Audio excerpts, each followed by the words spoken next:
DKPP yang memberikan peringatan keras kepada KPU, maka kami menegaskan ini semakin membuktikan bahwa moral force itu sekarang sudah diperkuat oleh kekuatan hukum.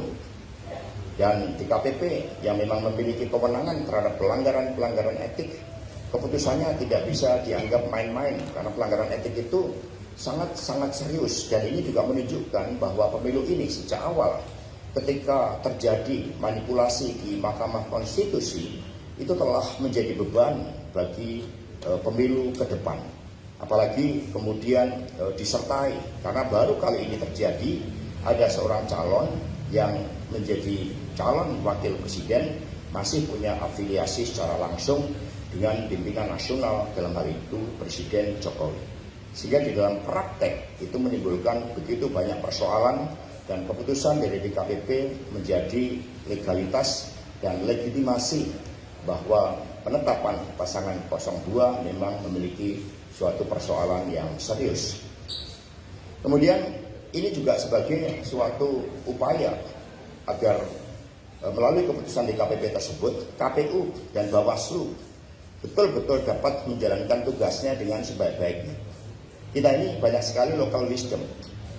Kalau di masyarakat Jawa, di Bali itu percaya pada karma. Ada karma pala.